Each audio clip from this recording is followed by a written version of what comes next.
Hello and welcome everybody. My name is Erika, as you may know by now if you've been watching my Saturday videos. And today I am at humble Redwood State Park in the Stephen Mayer Grove. Now I'm gonna show you guys a little bit so you can look around. So today's video is the 6th video in the Leave No Trace series. So we're almost getting to the end, everybody. No, I'm gonna be sad, but it's okay. But today we will be talking about a topic that is very dear to a lot of people and very important now with all the wildfires, which is respecting wildlife. Oh, and with the BioBlitz coming, like, oh my God, how can I forget that? We'll talk about that more at the end. But yes, so our principle today is respecting wildlife. I love wildlife. I am just such a supporter for all those species that are still remaining and still helping our ecosystems thrive. So we celebrate you every day, but especially during the Bio Blitz that we'll be having next week. So stay tuned for more info.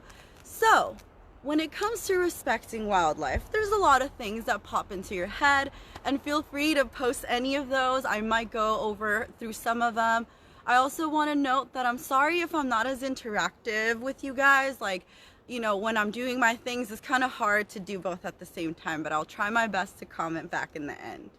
So, one of the first things I think about, and I think everyone should have these, and these are just boundaries. So respecting healthy boundaries. Well, that looks like to me observing, you know, not going to try to pursue or to chase. If you touch, know, you know, how carefully and what species you need to touch if you're an expert. But otherwise, if you don't know, just don't touch them. Don't try to feed or pick up wild animals. And you know, sometimes they're like little and they're cute and you may think, oh, but you know, it's a little baby bird, like it's probably fine. Well, you know, some animals, and you know, it depends on the kind, but everyone is so unique, so you really have to look into it. But some animals actually, if they smell the scent of humans at all on their young, they may actually abandon them. So you may be causing a little baby to lose their parents. So that's sad. So, you know, we may not even know the kinds of things that we cause by touching them or getting close to them. And so make sure that you keep a healthy distance always. Another thing you can do, which I've said plenty of times before, but it's just staying on the trail. This park is like a refuge for so many animals. A lot of them are endangered.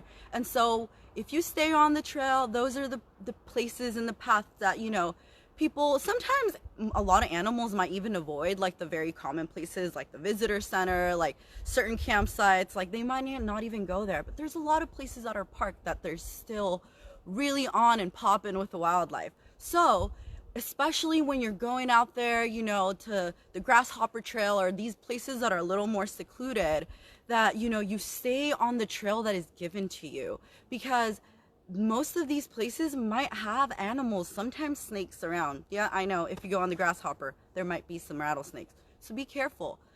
So yeah, stay on the trail. You're not going to go into their home, and you know, you have to remember that you're a visitor in their home too. Okay, and so now let's talk about food sources. With berry season coming up, it's very enticing to just want to like pick berries and just like go crazy. And you know, I have totally done this before, and I know a lot of you do, and it's totally fine for you to, you know, if you know, of course, to grab a few berries and taste them and just to feel the seasons, you know, within you. That's totally fine. However, you have to remember that we get our food from a lot of places. And if we choose to forage, is because we choose to forage, right? And so animals don't have a choice as to where they can get their food. And so our park and a lot of these berries and, you know, apples, or if you're in over by Albee Creek, are actually food sources for a lot of our wild animals here. So by you going out and getting, you know, enough berries to make a bunch of pies or whatever, which there is a limit if you do, I think it's 2 pounds. I'll check back on that. But I don't even want to, like, you know, promote that. Just taste if you want, but don't pick and don't forage. Leave that for the animals because they really depend on this food. Another thing that I want to talk about is flowers. You know, flowers are pretty, and I've talked about it before, but don't pick the flowers. We need them for our pollinators. We have a lot of native bees here, so we want to keep those, definitely. All right, and so now let's move on to another way that we can all respect wildlife, and I'm sure many of you may have already said that, and that's just human waste.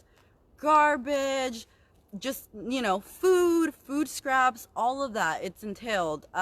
Please know where you store it. We definitely have had a Keep It Crumb Clean campaign. If you guys have been to the park, you've definitely seen a lot of our picnic tables and it says Keep It Crumb Clean, because although you may be present or you might leave for a little bit, just having a tidy area makes it so certain species that maybe, you know, take over more native, more endangered species, it attracts them. And so it basically pushes away some of the wildlife that we want to persist here by you having, you know, human food, like those species that are attached to human food and like human behavior and just where humans are at.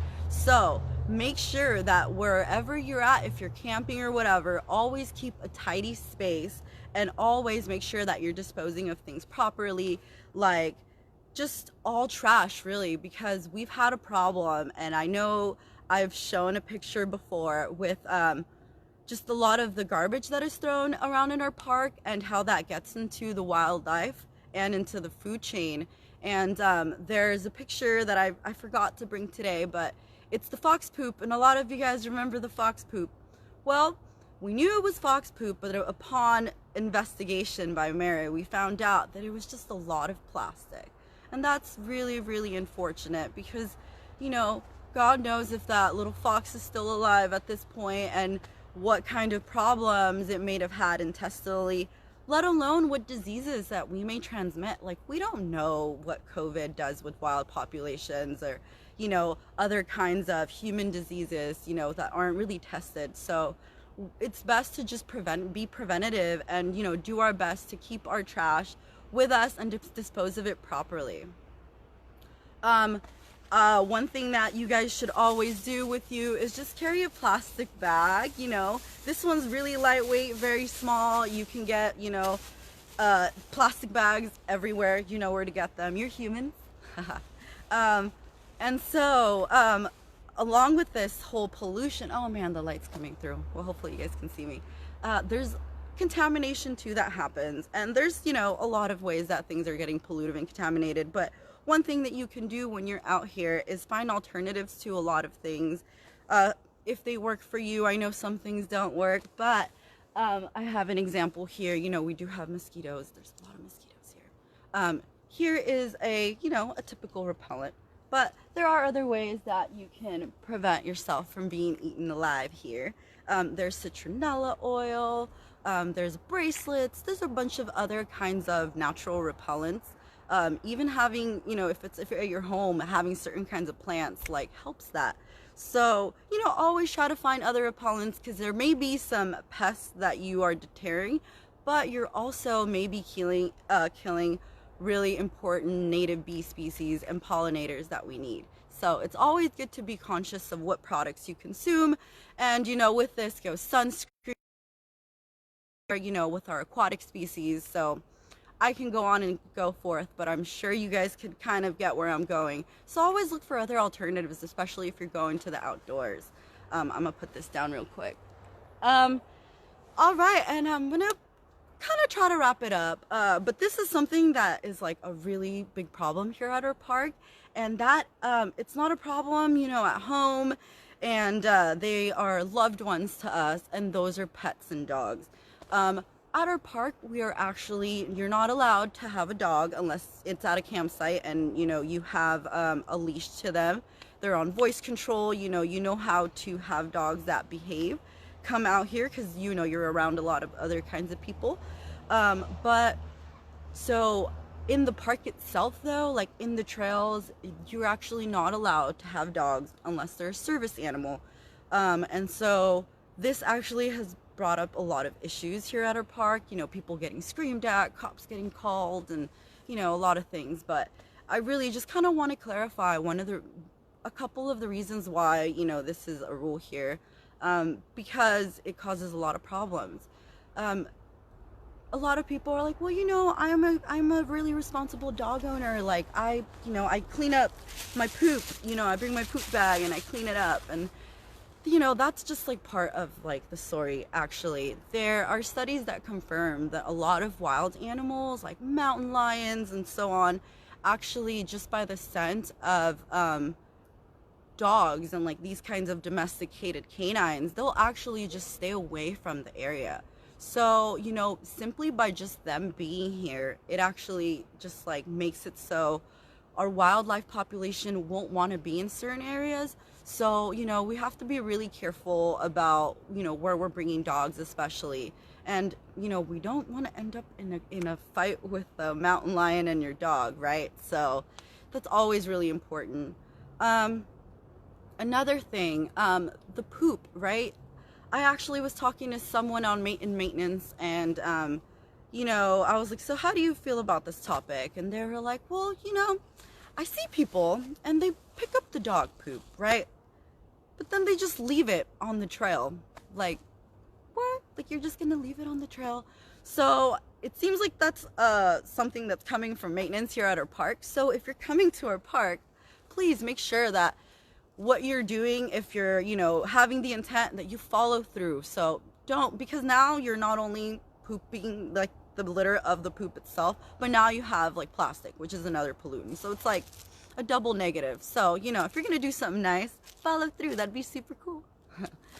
Okay, yeah, and so with that, you know, dogs are domesticated animals and they're pretty much allowed in a lot of places.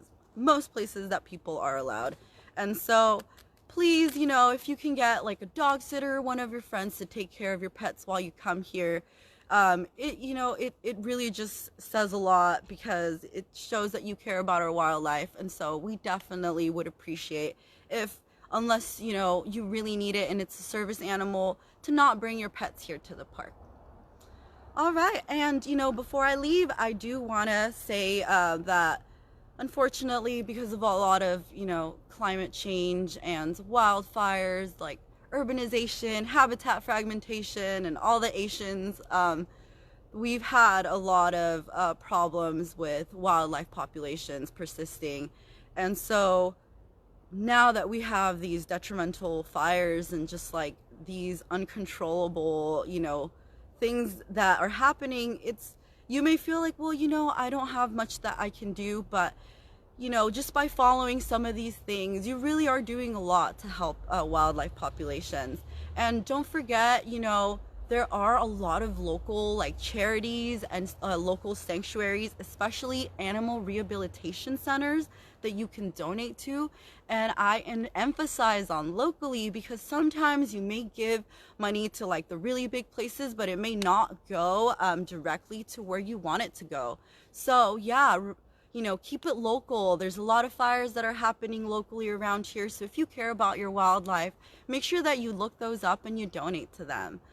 Because, you know, like we said, they're the last remaining ones are super resilient, and they're like hanging on, and they're fighting a lot of issues that we as humans haven't figured out. And so the least we can do is like, you know, extend a helping hand in whatever way we can. Okay, everybody, so I'm about to finish this program. I just want to say bye, but before I leave, I want to remind you guys that California Biodiversity Day is coming up. But of course, we're going to celebrate the whole week here. Like, come on, you should know that by now. And it's actually going to be a competition between Prairie Creek and Humboldt Redwood State Park. So you can imagine what team I'm going to be on. So I'm actually going to be a team captain for here, Humboldt Redwood State Park.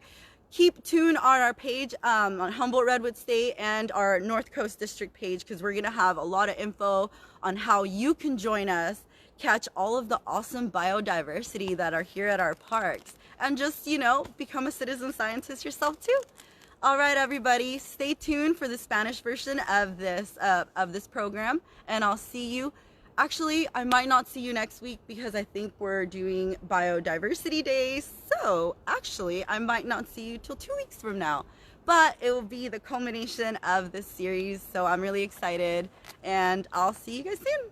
Bye bye.